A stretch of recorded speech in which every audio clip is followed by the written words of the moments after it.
Hi, my name is Frankie Sisto, and I recorded this video back in July, but I'm posting it now because I have something I want to say. Now, if you're watching this video to reinforce your already negative opinion about this game, I see you. This is not the video for you. Door's over there. Now look, if you're watching this video, I'm assuming you beat the game and that you don't care about spoilers. Keep watching at your own risk. You have been warned. Frankie rant, real talk. The Last of Us 2 was a phenomenal game, and I liked it. I liked it a lot. I did my best to avoid any leaks before the game came out, and thank God I did. Now look, there are a lot of people that didn't like the game. Don't get me wrong. The game is not perfect, but I am willing to say that The Last of Us Part 2 stands shoulder to shoulder with its predecessor, which is, in all honesty, one of the definitive must-play experiences of the PS3, Wii, Xbox 360 generation. I'm just telling people, put the torches and pitchforks down and look at it from another perspective. In a time when video game storytelling was largely determined by player choice, Naughty Dog comes in and says, no, we are bringing back the linear story. This is our story. You're just playing through it. The second one responds in kind. Now, I am aware that one of the largest problems people have with the game is the new character, Abby. And I get it. A lot of people are like, how dare you make me have sympathy for this character that killed one of the main characters in the first game? How dare you make me try to have sympathy for the person that murdered Troy Baker? But here's the thing. That's one of the things that makes The Last of Us 1 so good. And it's one of the things that The Last of Us Part 2 builds upon. The ending of the first game culminates in Joel, voiced by Troy Baker, effectively dooming all of humanity when the game forces you to pull the trigger on the last doctor that is capable of making a vaccine for the cordyceps virus. I said it back then, and I stand by that today. Joel is a frickin' monster, but the game goes out of its way to show you the reasons why he became one. We see the story from Joel's perspective. We see Ellie and him grow attached to each other. Naughty Dog made you sympathize with the bad guy. Nothing wrong with that. It's a great story to tell. The beauty of The Last of Us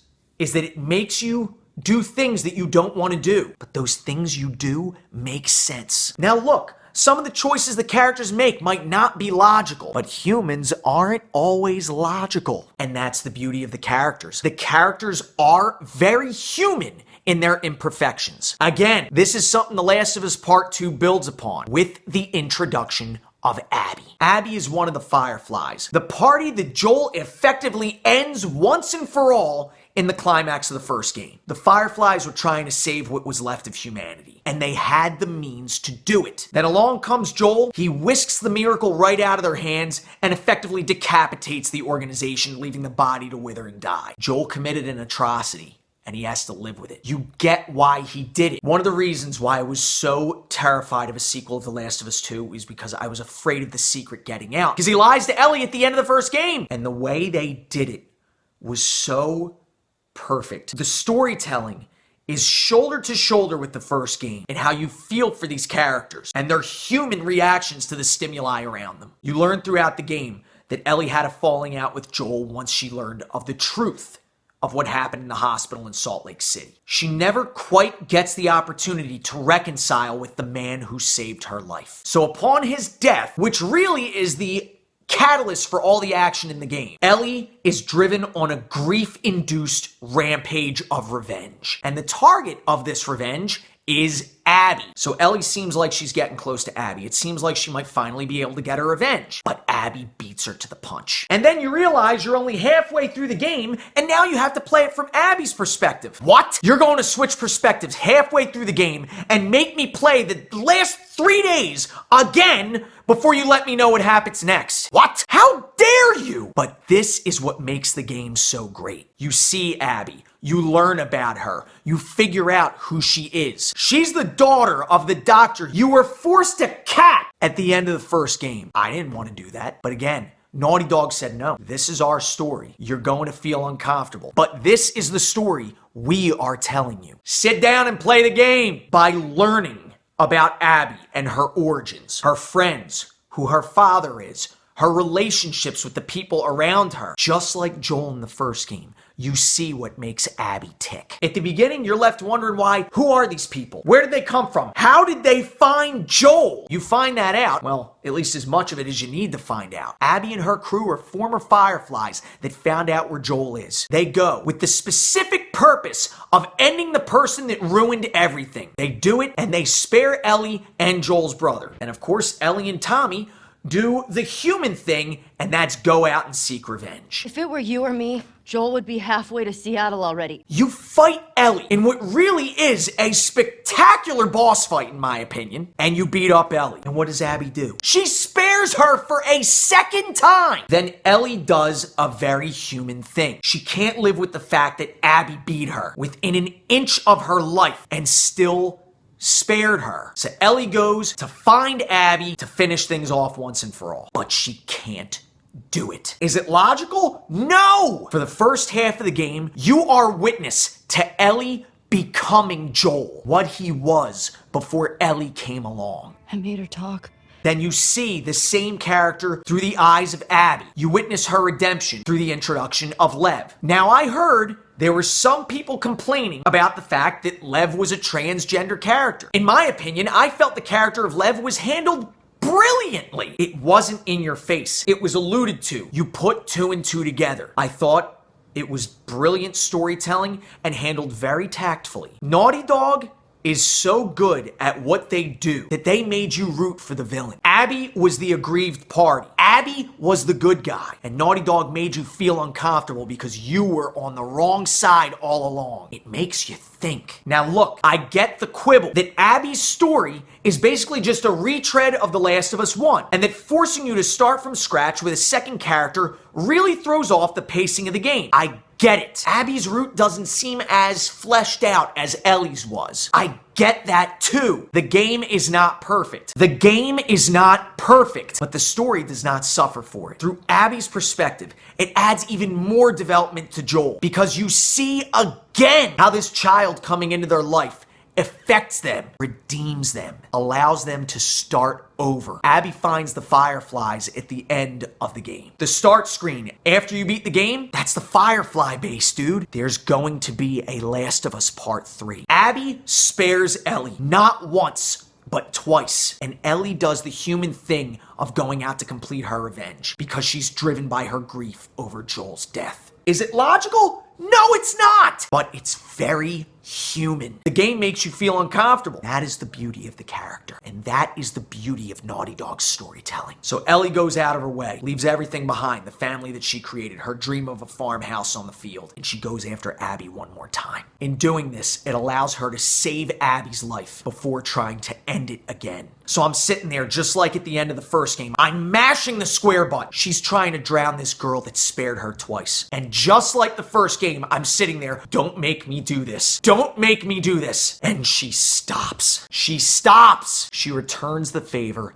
and spares Abby. Ultimately, Ellie chooses forgiveness. She allows Abby to get away at great cost. Once again, Naughty Dog told the story they wanted to tell. And splitting it up the way they did not only allowed you to see both sides of the conflict, it allowed the story to be told effectively. Now look, those people that are sitting there saying, well, the gameplay's boring, play the first game again. I don't know what the rest of the complaints are. I'm trying to figure it out. But I hear a lot of people saying, the game freaking sucks. Play the first one again. We got more The Last of Us in this game. And a story that deserved to be told. Look at it from a gameplay standpoint. The gameplay is the same thing it was in The Last of Us 1, albeit slightly more refined. Naughty Dog does not miss. And this should prove that to you people once and for all. Maybe I was just lucky that I went in without any preconceptions. Look, I was here for Mass Effect 3. I know what happens when there are leaks. This is not Mass Effect 3, people. I'm pretty sure that there won't be someone who will drop the ball as badly as BioWare dropped the ball with Mass Effect 3. At least not for a long time. This is not Mass Effect 3.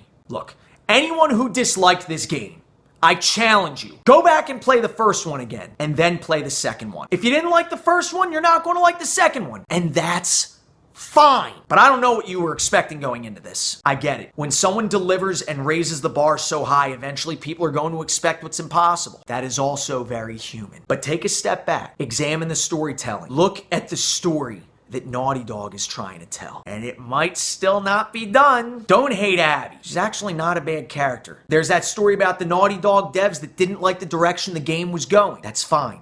I get it. Switching to Abby halfway through the game is very jarring. And I can see why that would put a lot of people off. But when you look at the game as a story, an example of what revenge does, what drives revenge, the emotions that go into it, the human nature of it all, it's an examination of grief. It's an examination of feeling like it's too late. It's an examination of finding purpose when the one you may have had was taken away from you for perhaps not unjustified reasons. It examines the grayness of morality and how someone's experiences can drive them to do some crazy, twisted things, whether justified or not. But from a storytelling standpoint, the game holds up. The acting is stellar. The motion cap, once again, sets the tone for the next generation of video gaming. Yeah, Ghost of Tsushima's coming out, but I think this game is going to be remembered as the swan song for the PS4 era. Naughty Dog set the tone for the PS4 with The Last of Us on PS3, and they just did it again. Take a step back, play the first one again, and then play this one. Go in with an open mind. Distance yourself from the leaks. Distance yourself from what you thought might have happened. This is Naughty Dog's story. You're going to be uncomfortable. You're going to do stuff you're ashamed of, but you're going to see the conclusion of the novel the author wrote. This isn't Mass Effect. Choice was never part of the equation. And this is coming from someone who will never forgive BioWare for Mass Effect 3. This is Naughty Dog's story. You can like it or not. There's nothing wrong with that. But to say that the game sucks when you loved the first one, go back and play it again. If you disliked it, I don't hate you, but you're wrong! This is the true successor to the experience that we saw back in 2013. And history is repeating itself. It might not be the story we wanted to be told, but it was told pretty well. The Last of Us Part 2 was a phenomenal experience. One of my favorite of 2020, and should definitely be in the consideration for Game of the Year. I think history will be kind to it, especially when people go back and look at it after a few years when the hype's died down. Take a step back, see the forest for the trees. Naughty Dog hit it again. Don't lie to me, and stop lying to yourself.